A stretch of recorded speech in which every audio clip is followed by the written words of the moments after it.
আমার কিন্তু পানি ছাড়া গুজরাট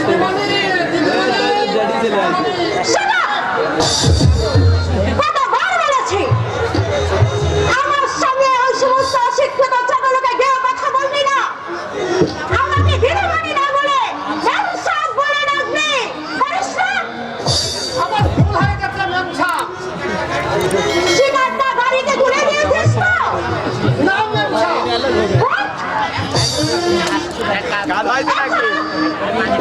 তুই এখনো ঘুরে আসছিস?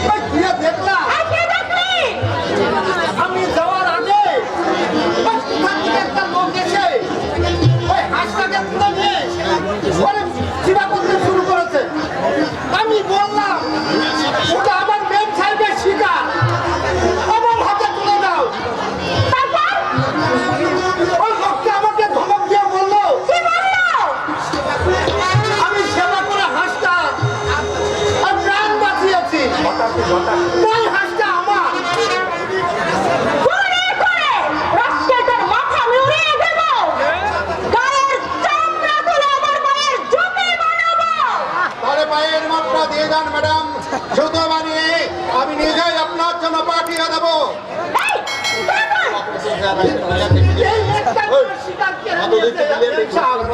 হ্যাঁ ম্যাডাম, আপনার দামি বন্দুক দিয়ে যার সস্তা মাথাটা বলাতে চেয়েছিলেন, যার যার গায়ের কালো চামড়া নিয়ে আপনার ওই নরম সুন্দর পা দু গাড়িগুলো জুতো বানাতে চেয়েছিলেন, আমি সেই রাস্কেল ওই ম্যাডাম জুতোর মাপটা দিন। ঠিকই আছে ম্যাডাম, সেই প্রকৃতির সৌন্দর্য রক্ষাকারী ওই সুন্দর প্রাণীটার মুখে গুলি চালিয়ে বিরুদ্ধের মতো বিজয় না হাতিয়ে আসছে। এই, দাঁড়িয়ে ভক ভক না করে হত্যা করে দাও। আমার শিকার তুমি ফিরিয়ে দেবে কি না? আপনার খেয়ালি মনের সংগ্রামে নিষ্ঠুরের মতো তার প্রাণ দিতে চেয়েছিলেন, বহু কষ্টে আমার সেবা দিয়ে আমি তার প্রাণ বাঁচিয়েছি।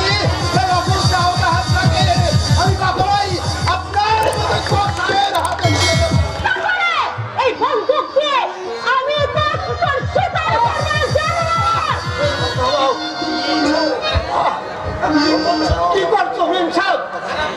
আমি খারাপ কিছু হয়ে যাবে যে আমি বন্দুক যাবো যাবো। সরে যাও।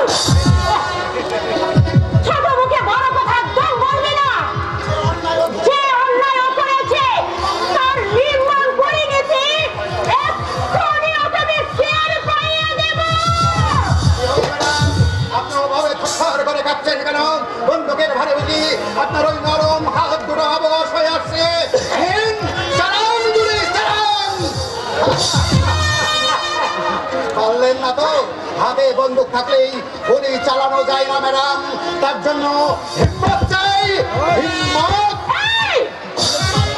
আমার বন্দুক ফিরিয়ে দাও বলছি। না, এই বন্দুক আমি এখনই থামাই তোমা দিয়ে আপনার নামে রিপোর্ট করবো। ছেলে মানুষ ভুল করে হয়তো অন্যায় করেছে, আমার মেম সাহেব অপরাধ ক্ষমা করে দেন। অবশ্য আমি ক্ষমা করতে পারি যদি তোমার মেম সাহেব আমার কাছে ক্ষমা চান। আমি ক্ষমা চাইব তোমার কাছে।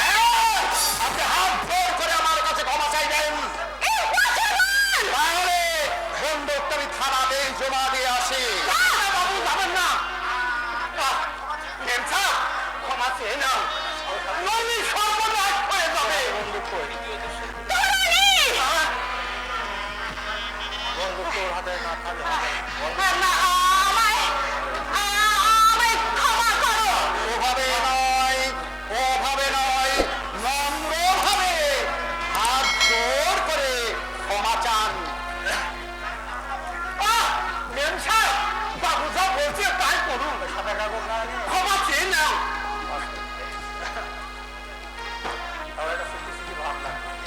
বেশ, আমায় তুমি ক্ষমা করো।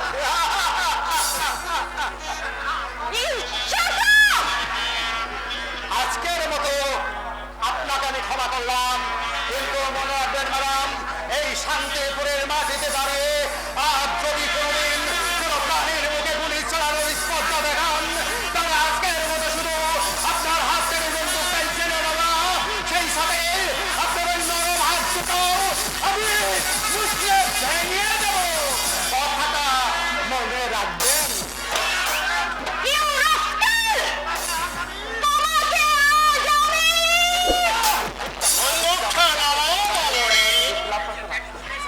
এই যে ড্যাডি, তুমি এসেছো না? একটা গায়ে ছোট লোক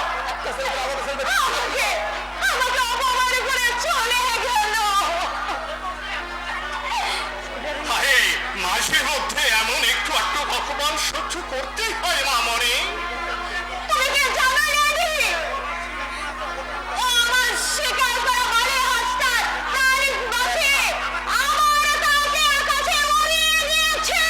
আরে দেবেই তো, আরে ডাক্তারের ধর্মই তো প্রাণীর প্রাণ বাঁচানো।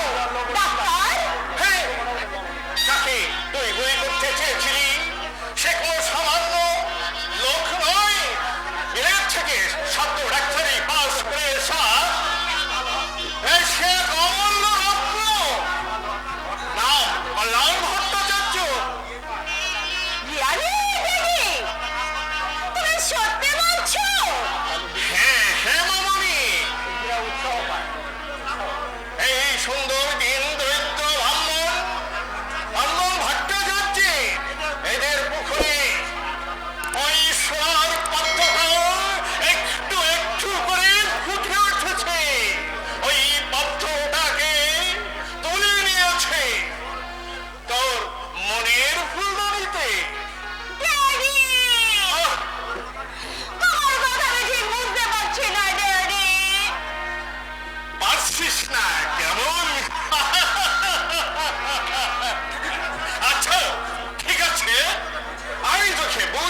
বলছি ধরনী, তুই এক কাজ কর, তুই বরং তো ওই মেম সাহেবের গাড়িতে গিয়ে বস আর ওই বন্দুকটা নিয়ে যা। ঠিক আছে বাবু, ঠিক আছে, যাও মেম সাহেব।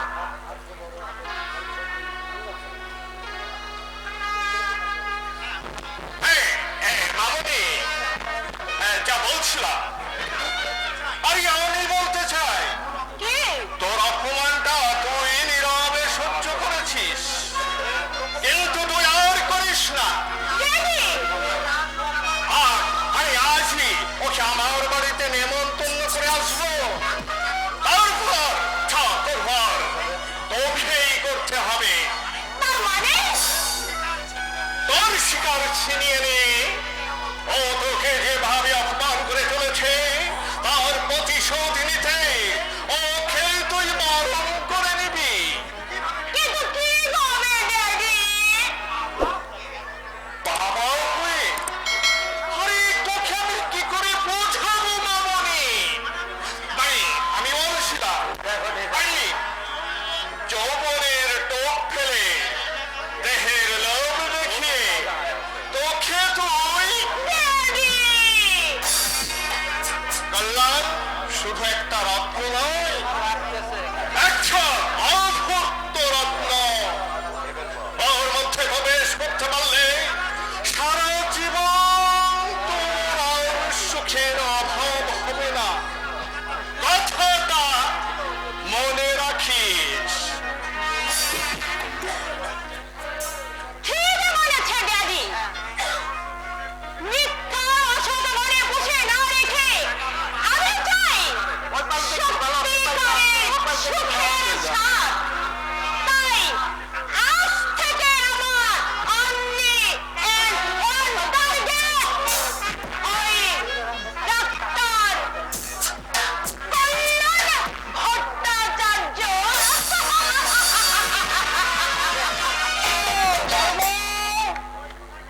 কই, কোথায় গেলে তুমি?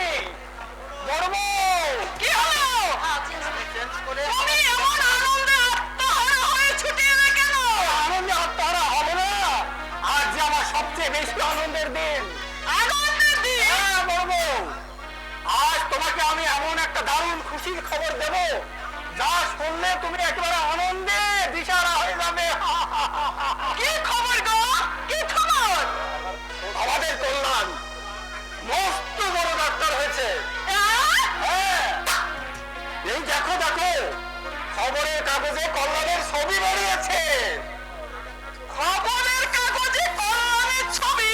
হ্যাঁ, বাবা বাবা, বিলাতি পোশাকে আমার কল্যাণকে কি সুন্দর বানিয়েছে।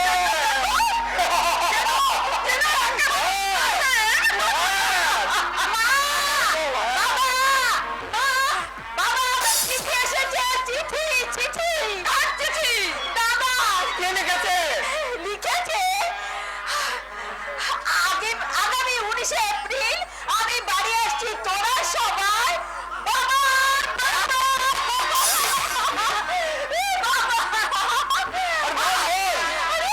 আজই তো 19 এপ্রিল।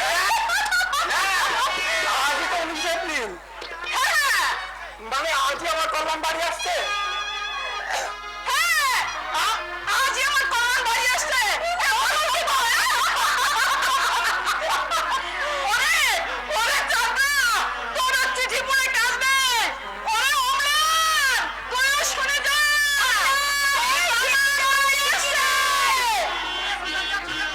একই, তুমি এখন দাঁড়িয়ে আছো কেন? আরে শিগগিরই স্টেশনে যাও। ছেলেটাকে স্টেশন থেকে নিয়ে এসো। যাও, যাচ্ছি। যাও। চন্দনা, বাবা, তোর কল্যাণের ঘরটা বেশ ভালো করে গুছিয়ে রাখিস। ঠিক আছে বাবা, ঠিক আর আছে। বড় বউ, শোনো, আমার কল্যাণ যা যা খেতে পছন্দ করে তুমি তাই তাই রান্না করবে। হ্যাঁ, সেই সঙ্গে ওই নলেন গুড়ের পায়েস করতে যেন ভুলো না। হ্যাঁ, কল্যাণ আমার পায়েস খাওয়ার বড্ড পেটুকি না। কিন্তু বাড়িতে যে কিছুই নেই। কল্যাণ আমার কুচো চিংড়ি দিয়ে মজার ঘন্ট এত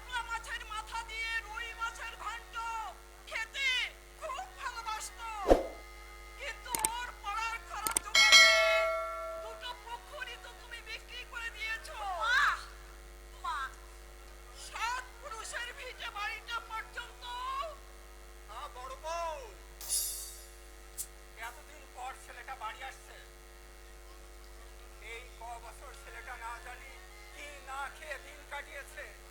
আমি বাবা হয়ে আজ যদি তার মুখে একটু ভালো খাবার তুলে দিতে না পারি, নিজের কাছে যে আমি বড় ছোট হয়ে যাব, বড় বউ, বড় ছোট হয়ে যাব। না না, তুমি কিচ্ছু ভেবো না বড় বউ। আমি কানাইয়ের হাতে বাজার করে পাঠিয়ে দিয়ে আমি কল্যাণকে আনতে স্টেশনে চললাম। বাবা, আর যেতে হবে না বাবা, আমি চলে এসেছি। কল্যাণ! কেমন আছো বাবা? ভালো বাবা, ভালো, খুব ভালো। মা, মা গো, তুমি ভালো আছো তো মা? হ্যাঁ বাবা, ভালো আছি। এতদিন আমাদের ছেড়ে থাকতে তোর বুঝি ভীষণ কষ্ট হয়েছিল, তাই না রে? কষ্ট কোথায় মা, তোমাদের কথা ভাবতে ভাবতে আমার 5টা বছর যে কিভাবে কেটে গেল আমি তা বুঝতেই পারিনি। এই এই মুখপুরি, তুই ওভাবে মুখ ফিরে দাঁড়িয়ে আছিস কেন? এই বাড়ি এলাম বলে হিংসে হচ্ছে বুঝি? আর ছাড়বি তো দাদা। দেখেছো মা, বাড়িতে এসেই দাদা কেমন আমার পেছনে লাগতে শুরু করছে। ছাড় না। এই যতদিন না তোকে আমি তাড়াচ্ছি তোর কিন্তু নিস্তার নেই। যেতে আমার বয়েই গেছে। এই তারা শীঘ্রই আমি তোর বিয়ের ব্যবস্থা করছি।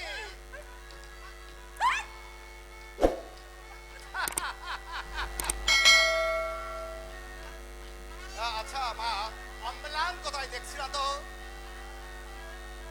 অম্লান! এই আয় আয়, শিগগিরই আয়, দাদা এসেছে, দাদা। অম্লান, অম্লান, অম্লান ভাই আমার, ভালো আছিস তো? খুব ভালো আছি। হ্যাঁ হ্যাঁ দাদা।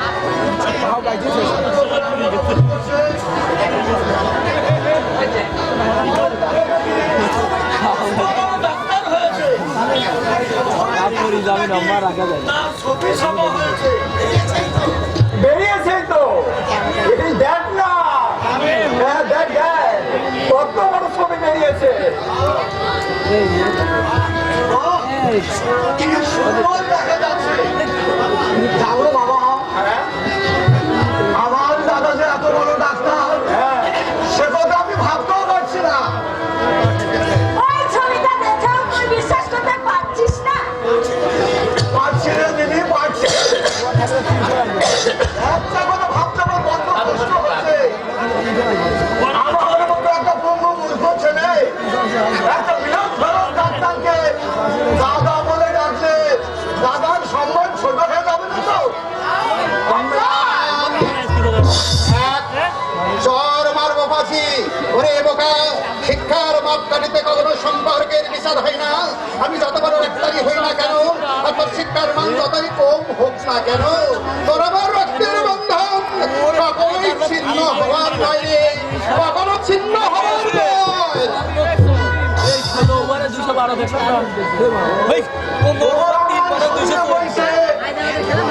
হ্যাঁ রে, হ্যাঁ রে বন্ধন, তোরা আমার সঙ্গে বলছি একই বাবার একই রক্ত।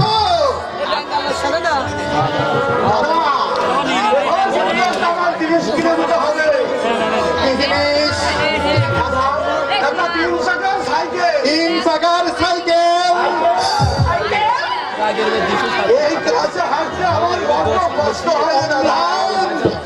সেই সাইকেলে করে আমি সারাটা দিন ঘুরে বেড়াবো। নিশ্চয় দেব, প্র্যাকটিস শুরু করেই আমি তোর জন্য একটা সাইকেল কিনে দেব। আর আমায় কিছু দিবি না দাদা? ওরে বাবা, তোকেও দিতে হবে। কি দেবো কি দেবো? হ্যাঁ, আমার মনে পড়েছে, তোর জন্য আমি একটা নতুন বর কিনে দেব।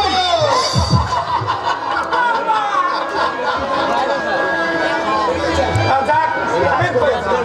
বড় বউ, এবার তুমি কল্যাণের খাবারের ব্যবস্থা করো, আমি বাজার করতে চললাম। বাবা, হ্যাঁ, ওরে কিন্তু নলেন গুলেন, নলেন গুলেন। আচ্ছা আচ্ছা, এবার নলেন গুলের পায়েস বানাও না। কতদিন আমরা নলেন গুলের পায়েস খাইনি। বলেন গুড়ের পায়েস। হ্যাঁ জানিস দাদা, মা একদিন নলেন গুড়ের পায়েস বানিয়েছিল। খেতে বসে বাবা হঠাৎ তোর কথা মনে পড়ে যায়। বাবা কাঁদতে কাঁদতে পায়েসের থালা থেকে উঠে গিয়ে বলল, বড় বউ,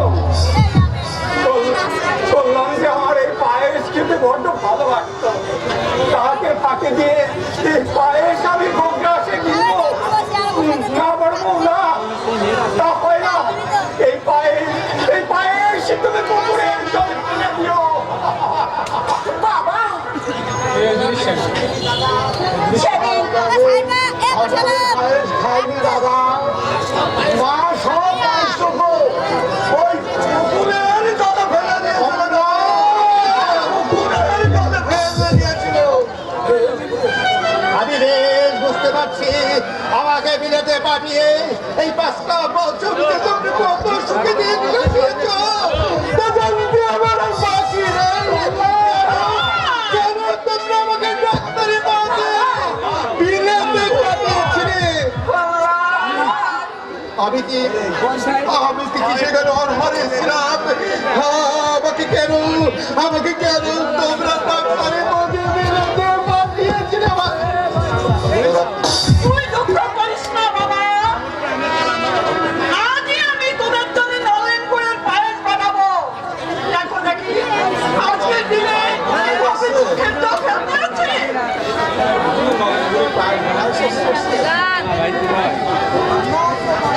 দেখি মা, তোমার হাতে সেই সোনার চুরি দোকান কোথায়, যেগুলো আমার ঠাকুর মা তোমার হাতে পরিয়ে দিয়ে তোমাকে বরণ করে ঘরে তুলেছিল? তোমার হাতের সেই সোনার চুরি দোকান কোথায় মা?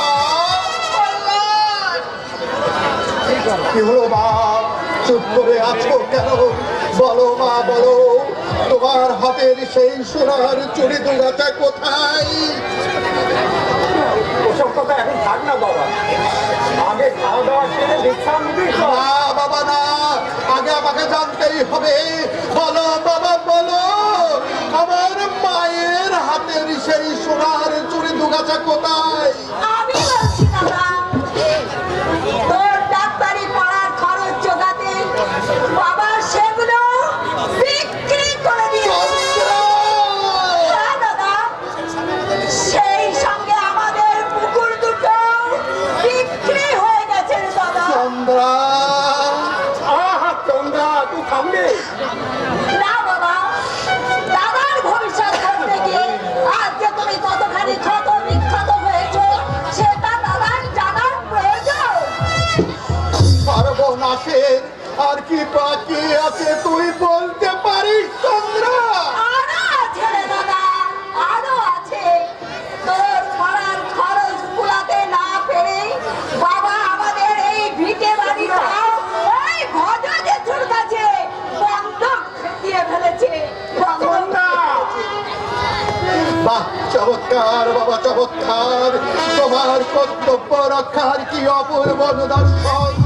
আমার একার সৌভাগ্য সোনা দিয়ে পরিয়ে দিতে আর সবাইকে পথের ভিখারি সাজিয়ে তুমি তুমি তুমি সর্বনাশ করে দিলে বাবা। এবার কেমন করে তুমি চন্দ্রার বিয়ে দেবে? কেমন করে অম্রানকে তুমি মানুষ করবে বাবা?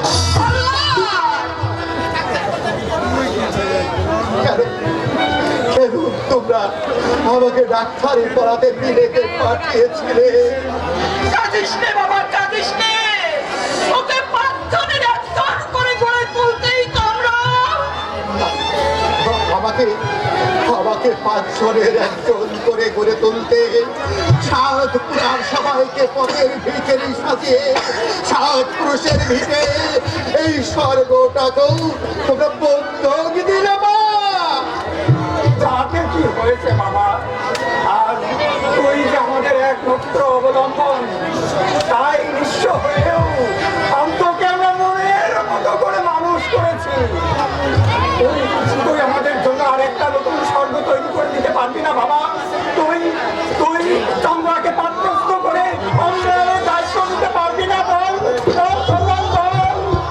পারবো বাবা, পারবো। আমাকে যে পারতেই হবে।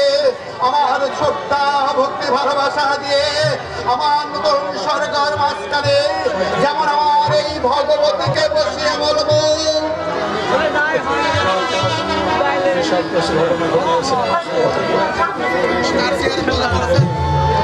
জননী জন্মভূমি স্বর্গাদপি করে হসি, তেমনি এই ভগবতীর পাশে আমার ঈশ্বর যেমন আমার এই দেবতাকে বসিয়ে আমৃত্যু ভজনা করে বলবো, পিতা স্বর্গ পিতা দাও পিতাই পরমং তত পিতারি পিতিমা পন্নে চিরন্তে সর্ব দেবতা।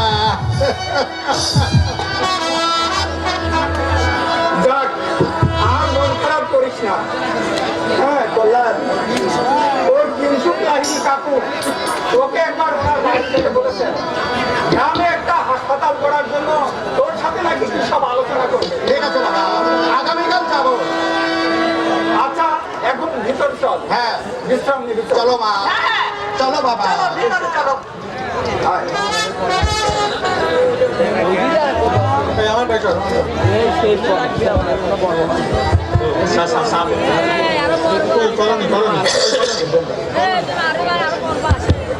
আজকে একটা হবে কালকে তোমরা